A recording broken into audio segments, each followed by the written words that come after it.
injury. We also have challenges in terms of funds. Sorry, the hotline phone is ringing. Hello, this is Sekas.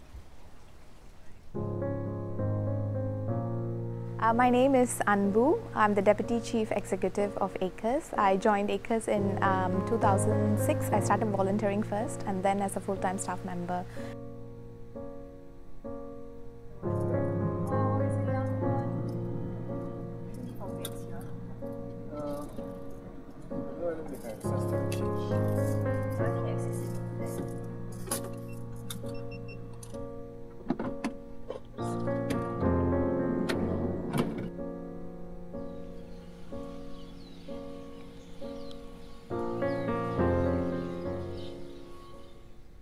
Hi, I'm Noelle and I head the Animal Crime Investigation Unit at ACRES.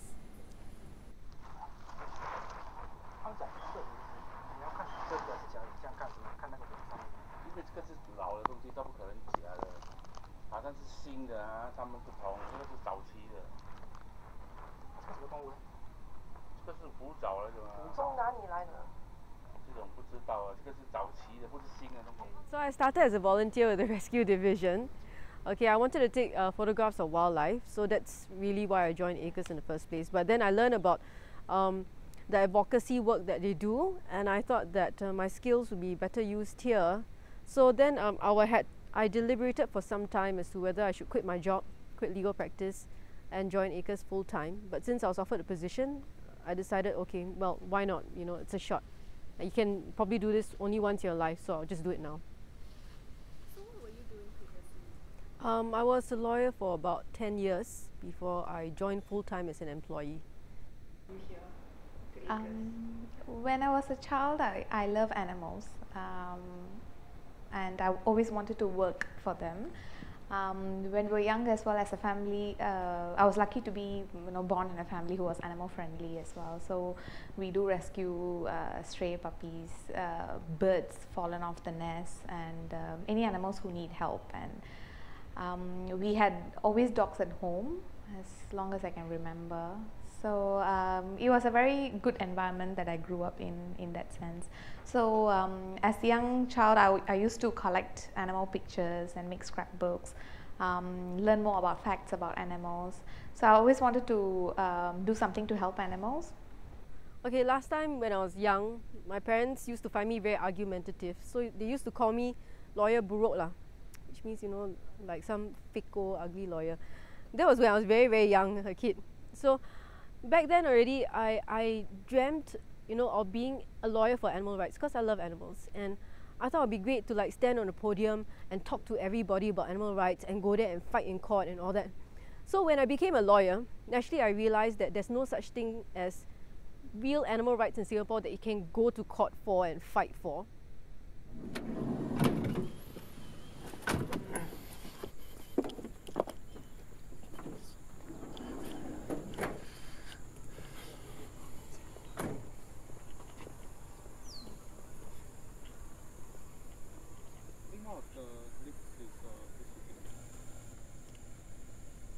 Because over here is actually there's sort of quite a lot of sticks also.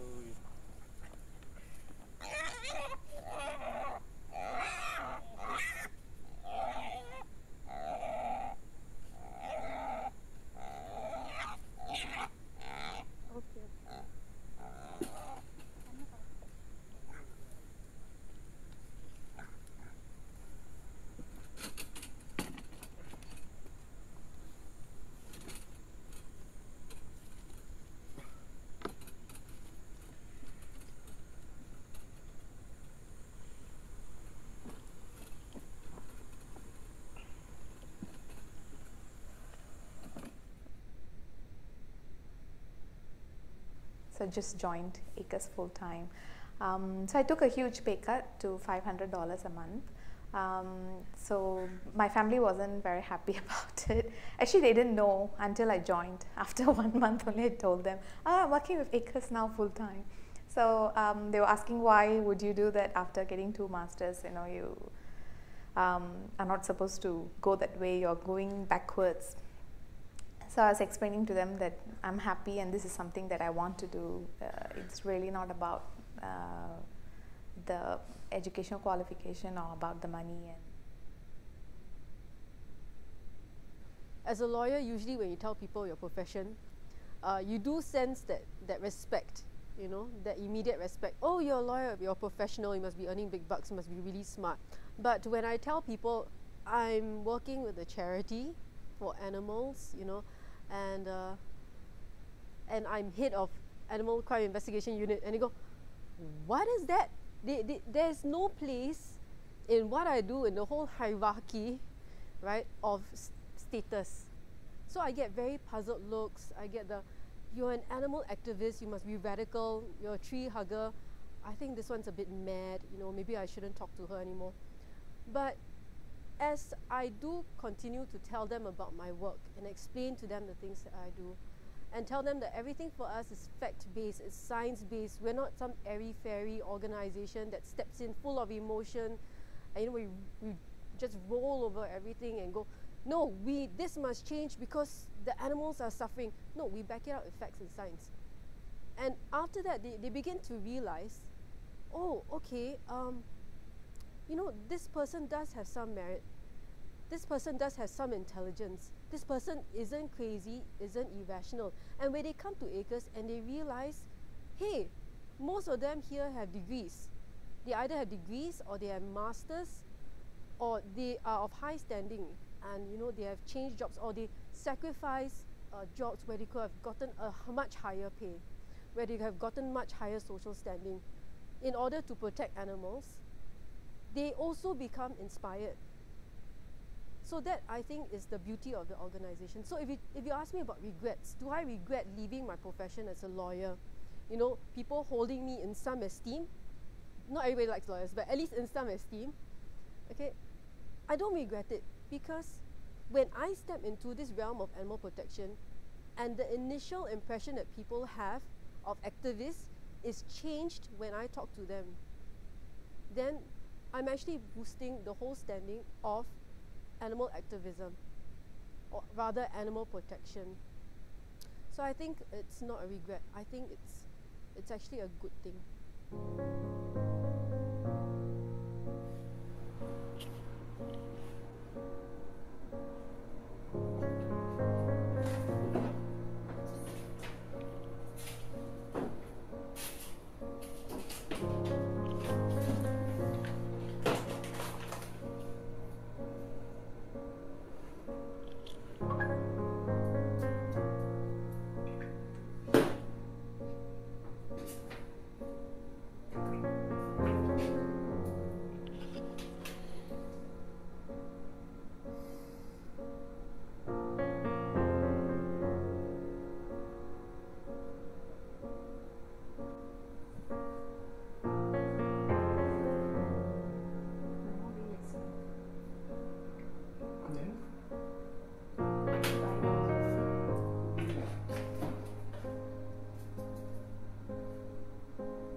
Bring more. Drank a lot of fluids and we managed to clean up the wound a bit, but I think it needs a lot more work. There's some, like the flesh is torn and all that, so we have put some topical antibiotics and we have let him rest. He ate a lot of banana and drank a lot of fluids as well, so probably the feather got injured and stuck without food and water for a long time. So we hope it's not a bad injury. But otherwise he will have to be sent to the zoo tomorrow.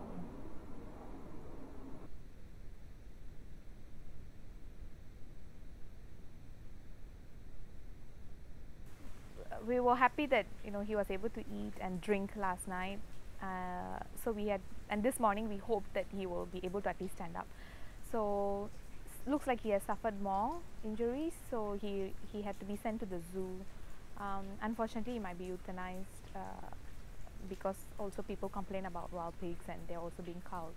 And also treating when there's a spinal injury like that is very difficult. You are dealing with actual lives, you're dealing with living beings. And sometimes when I see money claim versus an improvement to a life, I think I would choose improvement to a life. It's meaningful, again in a way that's unquantifiable. Okay. So you have small battles here, but when you win those small battles, it affects a living being.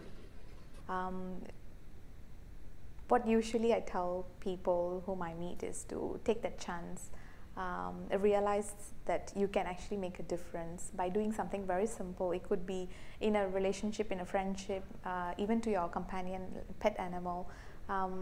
There are things that we miss out in our daily lives because we are very busy with things. So that one moment, taking that one moment to do something for someone else, I think it's a very key part of humanity. It's called compassion.